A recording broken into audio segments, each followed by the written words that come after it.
tell us about the report where you basically said is something quite surprising for a lot of people, which is that if you end up with a medical crisis, and even if you have insurance, these are the people who are ending up in bankruptcy? Yeah. We were just, frankly, I have to tell you, knocked over by our own research. You know, this is one of those classics that you go into research thinking you're going to find something over here, and in fact you find something over there. Half of all the families who file for bankruptcy are there in the aftermath of a serious medical problem. Sometimes it's the mom, sometimes it's the dad, sometimes it's an accident, sometimes it's an illness, sometimes it's the children, one of the children, sometimes it's a grandparent. But medical problems are pushing about half of all the families that file for bankruptcy right down the tubes. So that is a lady named Elizabeth Warren. She is a Harvard professor of economics, I believe, and she is also chairman of the board that is supervising the bailout, the federal bailout.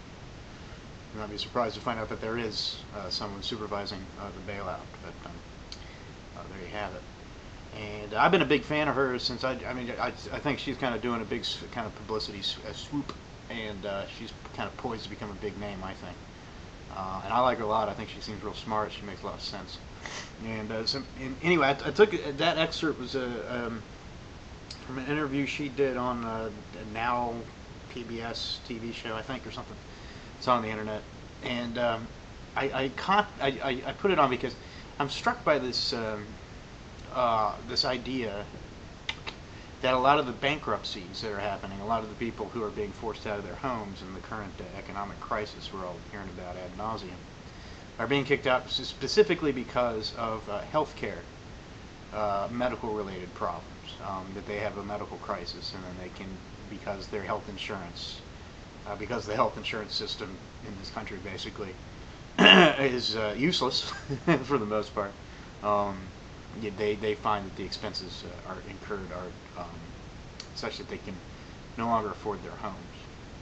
And I wanted to talk about that because it makes me, that I've had this idea rattling around in the back of my head for a while about a different way of thinking about what money is, and I wanted to kind of float it by you. And the fact that it's healthcare specifically, that it's sort of people's health, people's lives, literal physical lives, that are becoming the obstacle to their, it's your money or your life, basically, right? Because they want to have their health, they can no longer have any money, they can no longer keep onto their homes or their livelihoods. And I think that's a curious reversal from sort of how it's historically been supposed to work. If you think about what money is, or is it supposed to be? I mean, if we go back to, back in the day when, what we did was we bartered things. If I had I had some food, and you had shoes. If I'm barefoot and you're hungry, then we trade. And it's basically because people had needs. They would barter in order to kind of try to survive, and money became sort of a substitute for bartering. I mean, it's sort of like the grade school version, but money became a substitute for bartering because it was more efficient. It was easier to figure out, however many thousands of years ago, when the system was devised. But so basically, money was a tool put in the service of survival, and put in the service of basically people getting through their lives. And now, money, it sort of seems like it's become more important than people's lives, right? Like, what are these health insurance companies, the decisions that they're making,